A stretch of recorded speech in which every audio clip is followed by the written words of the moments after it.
Good morning, dear children. അടുത്തതായിട്ട് നമ്മൾ പഠിക്കാൻ പോകുന്നത് ഓംസ് ലോ. എന്താണ് ഓംസ് ലോ എന്ന് നോക്കാം. Draw a circuit diagram by including the nichrome wire, cell, switch, ammeter and voltmeter. അപ്പോൾ നിങ്ങളോടൊരു സർക്യൂട്ട് ഡയഗ്രാം വരയ്ക്കാൻ പറയുകയാണ്. ഇതിലെന്തൊക്കെ വേണം? ഇൻക്ലൂഡിങ് നിക്രോം വയർ വേണം, സെല്ല് വേണം, സ്വിച്ച് വേണം, ammeter, voltmeter. Then compare the circuit you have drawn with the one given in the figure 6.8. എന്നിട്ട് നിങ്ങൾ വരച്ചത് നമ്മുടെ ടെക്സ്റ്റ് ബുക്കിലെ ഫിഗർ 6.8 കമ്പയർ ചെയ്യുക. അപ്പോൾ അത് കറക്റ്റാണോ എന്ന് നോക്കുക, രണ്ടും ഒരുപോലെ ആണോ എന്നുള്ളത് ഉറപ്പ് വരുത്തുക. Then repeat the activity by increasing the number of cells in series. അപ്പോൾ അതിലെന്തൊക്കെ കൊടുത്തിട്ടുണ്ട്? വോൾട്ട് മീറ്റർ, അമ്മീറ്റർ കൊടുത്തിട്ടുണ്ട്. ഒരു സ്വിച്ച് ഓൺ ചെയ്തുകൊണ്ട് നമ്മൾ പിന്നെ വോൾട്ട് മീറ്റർ, അമ്മീറ്റർ റീഡിങ്ങുകൾ മാർക്ക് ചെയ്യണം. അത് നമ്പർ ഓഫ് സെൽസ് കൂട്ടിക്കൊണ്ട് അതേ എക്സ്പെരിമെൻറ്റ് വീണ്ടും റിപ്പീറ്റ് ചെയ്യുക.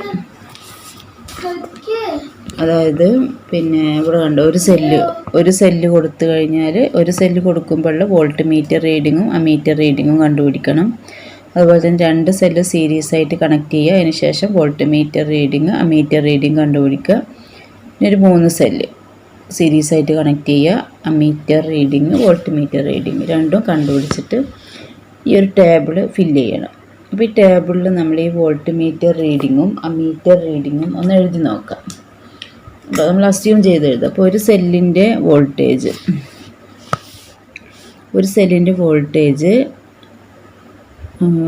1.5 വോൾട്ടാണെന്ന് വിചാരിക്കുക. ഒരു സെല്ലിൻ്റെ വോൾട്ടേജ് 1.5 വോൾട്ട്. അപ്പോൾ നമുക്ക് കിട്ടിയ ആംബിയറേജ് എന്ന് പറയുന്നത്, അതായത് അമ്മീറ്റർ റീഡിങ്ങിൽ നമുക്ക് കിട്ടിയ വാല്യൂ 0.1 ആംബിയർ ആണ് എന്ന് നമുക്കൊന്ന് അസ്യൂം ചെയ്യാം. ഇനി 1.5ൻ്റെ 2 സെല്ലുകൾ സീരീസ് ആയിട്ട് കണക്ട് ചെയ്യുമ്പോൾ എന്ത് വരും? 3 വോൾട്ട് വരും. അതിന് 0.2. പിന്നെ 3 എണ്ണം കണക്ട് ചെയ്ത് കഴിഞ്ഞാൽ 4.5 ആംബിയർ. അവിടെ 0.3 ആംബിയർ. ഇവിടെ 0.2 ആംബിയർ, 0.1 ആംബിയർ. അതായത് 1.5 വോൾട്ടിൻ്റെ ഒരു സെല്ല് കണക്ട് ചെയ്യുമ്പോൾ, അല്ലെങ്കിൽ ഒരു സെല്ല് കണക്ട് ചെയ്യുമ്പോൾ വോൾട്ട് മീറ്റർ റീഡിങ്ങിൽ കാണിച്ചത് 1.5 വോൾട്ടും അമ്മീറ്റർ റീഡിങ് കാണിച്ചത് 0.1. 2 സെല്ല് കണക്ട് ചെയ്ത് കഴിഞ്ഞപ്പോൾ volt meter 3 volt, ammeter 0.2. 3 cell connect ചെയ്തപ്പോൾ volt meter reading 4.5 volt, ammeter reading 0.3. അല്ലേ? ഇങ്ങനെയാണ് കിട്ടിയതെങ്കിൽ നമുക്കിവിടെ ഈ V/I ഒന്ന് കണ്ടു നോക്കാം. V/I അതായത് 1.5 ഡിവൈഡഡ് ബൈ 0.1. 1.5 divided by 0.1. എങ്ങനെ അത് കാൽക്കുലേറ്റ് ചെയ്യാം? 1.5ന് നമ്മൾ 0.1 കൊണ്ട് എന്ത് ചെയ്യണം? ഡിവൈഡ് ചെയ്യണം. അപ്പോൾ നമുക്കൊന്ന് ഡിവൈഡ് ചെയ്ത് നോക്കാം. 1.5 ഡിവൈഡഡ് ബൈ 0.1 അല്ലേ? ഇവിടെ ഈ പോയിൻ്റ് കളയണം. അപ്പോൾ ഇതിനെന്ത് ചെയ്താൽ മതി? 0.1 ഇൻറ്റു 10. അപ്പോൾ ഇവിടെയും ഇൻറ്റു 10 ചെയ്യാം. 1.5 ഇൻറ്റു 10 അല്ലേ? അപ്പോൾ 1.5 ഇൻറ്റു 10 എന്ന് പറഞ്ഞാൽ 15 വരും. 0.1 ഇൻറ്റു 10 എന്ന് പറഞ്ഞാൽ 1 എന്ന് വരും. അപ്പോൾ ആൻസർ നമുക്ക് 15 എന്ന് കിട്ടും. ഇനി അതുപോലെ രണ്ടാമത്തേൽ എന്താണ്?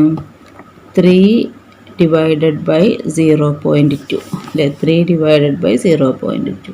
അപ്പോൾ that is equal to 3 divide by 0.2 that is equal to, ഇവിടെ നമുക്ക് ഈ പോയിൻ്റ് കളയണം. അപ്പോൾ 0.2 ഇൻറ്റു 10 അല്ലേ? പോയിൻ്റ് കളയാൻ വേണ്ടി ഇൻറ്റു 10. അപ്പോൾ നമ്മൾ താഴെ ഇൻറ്റു 10 ചെയ്താലും മുകളിലും അതുപോലെ ഇൻറ്റു 10 ചെയ്യും. Into 10 3 into 10. അപ്പോൾ 30 ഡിവൈഡഡ് ബൈ 2 എന്ന് കിട്ടും. then 50. ഇനി അടുത്തത് നമുക്ക് വരുന്നത് 4.5 ഡിവൈഡഡ് ബൈ 0.3. ഇവിടെ 2 ഡെസിമൽ ഉണ്ട്. 2 ഡെസിമലിൻ്റെയും ഈ ഡെസിമൽ കളയാൻ വേണ്ടിയിട്ട് ഇൻറ്റു 10 ചെയ്താൽ മതി. 4.5 into 10 divided by 0.3 into 10. 4.5 into 10 എന്നാണ് 45 ഡിവൈഡഡ് ബൈ 3 എന്ന് വരും. അപ്പോൾ ആൻസർ 15 എന്ന് കിട്ടും. അതായത് ഈ കോളത്തിൽ നമുക്ക് എന്ത് കിട്ടും? V/I എന്നുള്ളത് 3 കോളത്തിലും 15 എന്ന് വരും. 15. That is V/I is a constant. Yeah. V/I is a constant. What change occur in the current as voltage increases? Voltage കൂടുന്നതിനനുസരിച്ച് കറണ്ടിൽ എന്ത് മാറ്റം വരും? വോൾട്ടേജ് 1.5 വോൾട്ട് ആയപ്പോൾ കറണ്ട് 0.1 ആംപിയർ ആയിരുന്നു. വോൾട്ടേജ് 3 ആയപ്പോൾ കറണ്ട് 0.2 ആയി. അപ്പോൾ അതിനർത്ഥം when the voltage increases, current also increases.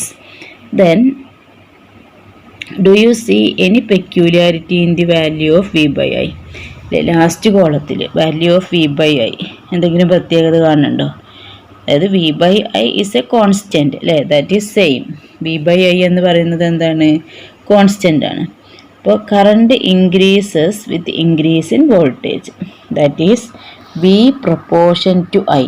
അതായത് കറണ്ട് കൂടുന്നതിനനുസരിച്ച് വോൾട്ടേജ് കൂടുന്നതിനനുസരിച്ച് കറണ്ടും കൂടും. അതായത് V proportional to I. then V is equal to a constant into I. അതായത് പ്രൊപ്പോർഷൻ കളഞ്ഞൊരു കോൺസ്റ്റൻറ്റ് കൊണ്ടുവരെ V is equal to a constant into I. that is equal to V/I is a constant. അല്ലേ? ആ constant ആണ് നമുക്കിവിടെ 15 എന്ന് കിട്ടിയിട്ടുള്ളത്. V/I is a constant. then this constant is known as resistance of the conductor. ആ കോൺസ്റ്റൻറ്റിന് നമ്മൾ പറയുന്നത് കണ്ടക്ടറിൻ്റെ resistance എന്നാണ്. അപ്പോൾ നമ്മളവിടെ ഉപയോഗിച്ച നിക്രോം വയറിൻ്റെ റെസിസ്റ്റൻസ് ആണ് 15 എന്ന് നമുക്ക് കിട്ടിയത്. Thus this is indicate by the letter R. That is R is equal to V/I. അതിൽ നിന്ന് നമുക്ക് റെസിസ്റ്റൻസ് കണ്ടുപിടിക്കാനുള്ള ഇക്വേഷൻ കിട്ടി. R is equal to V/I. R എന്ന് പറയുന്നത് resistance, V voltage, I current. ഇനി ഓംസ് ലോയുടെ സ്റ്റേറ്റ്മെൻറ്റ് എന്താ നോക്കാം. Statement of the Ohm's law. When temperature remains constant, the current through a conductor is directly proportional to the potential difference between its ends. In other words, the ratio of potential difference to the current is a constant. അതായത് temperature same ആണെങ്കിൽ, ടെമ്പറേച്ചറിൽ വ്യത്യാസമൊന്നുമില്ല എങ്കിൽ ഒരു കണ്ടക്ടറിലൂടെ കടന്നു പോകുന്ന current അതിൻ്റെ 2 എൻഡിലും കൊടുത്തിട്ടുള്ള പൊട്ടൻഷ്യൽ ഡിഫറൻസിന് ഡയറക്റ്റ്ലി പ്രൊപ്പോർഷണൽ ആയിരിക്കും. അതായത് പൊട്ടൻഷ്യൽ ഡിഫറൻസ് കൂടുന്നതിനനുസരിച്ച് അല്ലെങ്കിൽ വോൾട്ടേജ് കൂടുന്നതിനനുസരിച്ച് ആ കണ്ടക്ടറിലൂടെയുള്ള കറണ്ടും കൂടിക്കൊണ്ടിരിക്കും. മറ്റൊരു തരത്തിൽ പറഞ്ഞാൽ the ratio of the potential difference to the current is a constant. Potential ഡിഫറൻസിൻ്റെയും കറണ്ടിൻ്റെയും റേഷ്യോ കോൺസ്റ്റൻ്റ് ആയിരിക്കും. അതാണ് ഇപ്പോൾ നമ്മൾ പറഞ്ഞത് V/I അല്ലേ? V/I is a constant. V/I is a constant. ആ കോൺസ്റ്റൻറ്റിന് പറയുന്ന പേരാണ് resistance of the conductor. This was found out by the George Simon Ohm, a scientist. Hence this is known as Ohm's law. അല്ലേ? അപ്പോൾ ഇതിന് Ohm's law എന്ന് പേര് വരാൻ കാരണം ഒരു സയൻറ്റിസ്റ്റായ ജോർജ് സൈമൺ ഓം ആണ് ഈ ഒരു ഇത് കണ്ടെത്തിയത്, ഈ ഒരു ലോ കണ്ടെത്തിയത്. അതുകൊണ്ടാണ് അദ്ദേഹത്തോടുള്ള ബഹുമാനാർത്ഥമാണ് ഇതിന് ഓംസ് ലോ എന്ന് പേര് കൊടുത്തത്. Then resistors are conductors used to include a particular resistance in a circuit. Resistors are the conductors used to include particular resistance in a circuit. Its symbol is റെസിസ്റ്ററിൻ്റെ സിമ്പലാണത് കേട്ടോ. ഒരു നമ്മൾ എങ്ങനെയാണ് വരയ്ക്കുക? അപ്പോൾ റെസിസ്റ്ററിൻ്റെ സിമ്പൽ എങ്ങനെയാണ് വരയ്ക്കുക നോക്കുക. അങ്ങനെയാണ് ഒരു റെസിസ്റ്ററിൻ്റെ. ഇപ്പോൾ ഒരു സർക്യൂട്ടിൽ ഇങ്ങനെ ഒരു സിമ്പൽ കണ്ടു കഴിഞ്ഞാൽ മനസ്സിലാക്കുക ദാറ്റ് ഈസ് ദി റെസിസ്റ്ററിൻ്റെ സിമ്പൽ. അടുത്ത് on the basis of the information gathered from the table draw a VI graph. Mark I along X axis and V along Y axis.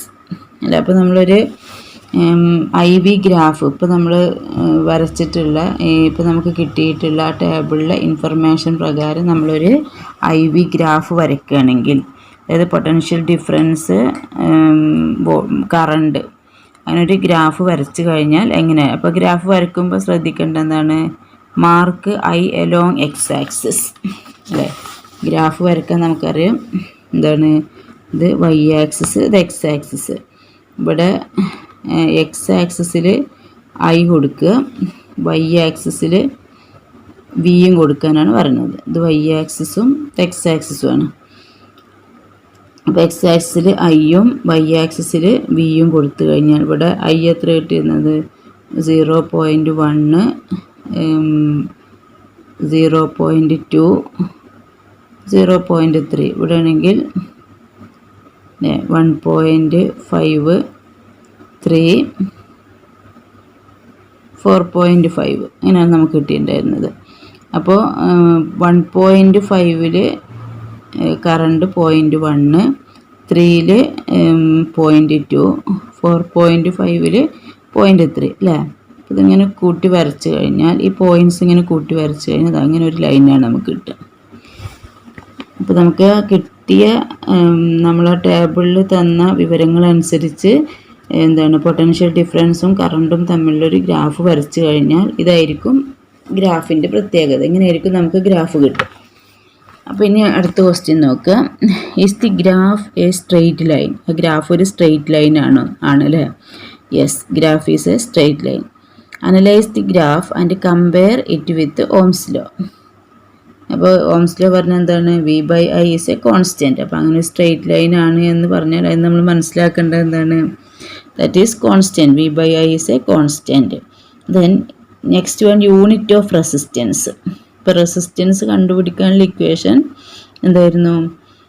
Voltage divided by current അല്ലേ, V by I. അപ്പോൾ റെസിസ്റ്റൻസിൻ്റെ unit എന്ന് പറഞ്ഞത് unit of voltage divided by unit of current എന്ന് വരും. Unit of voltage എന്ന് പറയുന്നത് volt, കറണ്ടിൻ്റെ യൂണിറ്റ് ആംബിയർ. അപ്പോൾ volt per ampere. Unit of resistance is volt per ampere. Then volt per ampere is ohm. Volt per ആംബിയറിന് നമ്മൾ എന്ത് പറയും? ഓം എന്നും പറയും. ദി സിമ്പൽ, ഇതാണ് ഓം എന്നുള്ളതിൻ്റെ സിമ്പൽ. ഗ്രീക്ക് ലെറ്റർ ഒമേഗ അല്ലേ. ഗ്രീക്ക് ലെറ്റർ ഒമേഗയാണ് ഓം എന്ന് പറയുന്നത്. അപ്പോൾ 1 ohm is equal to 1 V divided by 1 A. 1 volt per ampere. Volt per ampere is equal to 1 ohm.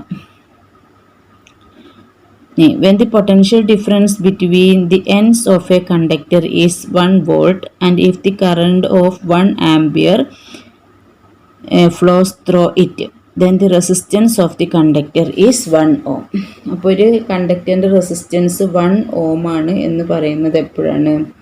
When the potential difference between the ends of a conductor is 1 volt and if a current of 1 ampere flows through it അല്ലേ. ഒരു കണ്ടക്ടറിൻ്റെ രണ്ട് എൻഡിലുള്ള potential difference 1 volt ആയിരിക്കുകയും അതിലൂടെ 1 ampere current flow ചെയ്യുകയും ചെയ്താൽ നമുക്ക് പറയാൻ പറ്റും ആ കണ്ടക്ടറിൻ്റെ റെസിസ്റ്റൻസ് 1 ഓം ആണ് എന്ന് പറയാം. ഇനി ഇത് നിങ്ങൾക്കുള്ള ഹോംവർക്കാണ് കേട്ടോ. R is equal to V by I എന്നുള്ള ഇക്വേഷൻ ഉപയോഗിച്ചുകൊണ്ട് ഈ ടേബിൾ നിങ്ങൾ കംപ്ലീറ്റ് ചെയ്യണം. അപ്പോൾ ഇവിടെ നമ്മൾ കണ്ടുപിടിക്കേണ്ടത് കറണ്ടാണ്. കറണ്ട് കണ്ടുപിടിക്കണം. I is equal to എന്ത് വരും? R is equal to V by I എന്നാണ്. R is equal to V by I. അങ്ങനെയാണെങ്കിൽ I is equal to V by R. I is equal to V by R. V ഇവിടെ തന്നിട്ടുണ്ട് 12 divided by 4. അതുപോലെ തന്നെ ഇവിടെ കാണേണ്ടത് V ആണ്. Voltage ആണ് കാണേണ്ടത്. Voltage is equal to I into R. Current into resistance. അപ്പോൾ ഇത് രണ്ടും കൂടെ മൾട്ടിപ്ലൈ ചെയ്യാം. ഇനി ഇവിടെ നമ്മൾ റെസിസ്റ്റൻസ് ആണ് കണ്ടുപിടിക്കേണ്ടത്. R is equal to V by I അല്ലേ, V divided by I. അപ്പോൾ ഇത് ഞാൻ ഇത്ര പറഞ്ഞു തരുന്നുള്ളൂ. ബാക്കി നിങ്ങൾ കണ്ടുപിടിച്ചിട്ട് എഴുതുക. ഇത് മനസ്സിലായിട്ടുണ്ടാവും എന്ന് വിചാരിക്കണം. ഇത് നമുക്ക് പിന്നെ കണ്ടുപിടിക്കാനുള്ള ഒരു എളുപ്പ വഴി, ഇതിൻ്റെ ബാക്കിയുള്ള ഇക്വേഷൻസ്. അപ്പോൾ നമുക്ക് R is equal to V by I അല്ലേ. ആർ കണ്ടുപിടിക്കാനുള്ള ഇക്വേഷൻ നമ്മൾ പഠിച്ചിട്ടുണ്ട്. R is equal to V by I. ഇനി I is equal to V by R എന്ന് വരും. V is equal to I into R എന്ന് വരും. അപ്പോൾ ഇത് കിട്ടാൻ വേണ്ടിയിട്ട് ഇത് അങ്ങനെ ഒരു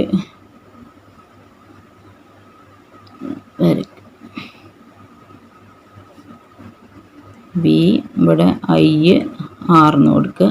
അപ്പോൾ വി ഇസ് ഈക്വൽ ടു ഉണ്ടോ, V is equal to I into R. V is equal to I into R. ഇനി ഐ ആണ് കണ്ടുപിടിക്കാൻ പറഞ്ഞതെങ്കിൽ ഐ ഈസ് ഈക്വൽ ടു എന്നാണെങ്കിൽ ഇപ്പം എന്ത് വരും, V divided by R. I is equal to V divided by R. ഇനി ആറാണെങ്കിൽ R is equal to V divided by I. അപ്പോൾ ഇത് എളുപ്പ വഴിയാണ്, ഈ ഒരു ഇക്വേഷൻ എഴുതാനുള്ള എളുപ്പ വഴിയാണ്. ഇത് വേണമെങ്കിൽ നോട്ടിലൊന്ന് നോട്ട് ചെയ്ത് വെച്ചോണ്ട് കേട്ടോ. ഇത് വെച്ചുകൊണ്ട് അല്ലെങ്കിൽ ഇക്വേഷൻസ് എഴുതിക്കൊണ്ട് നിങ്ങൾ എന്ത് ചെയ്യണം, ഈ ടേബിൾ കംപ്ലീറ്റ് ചെയ്യണം.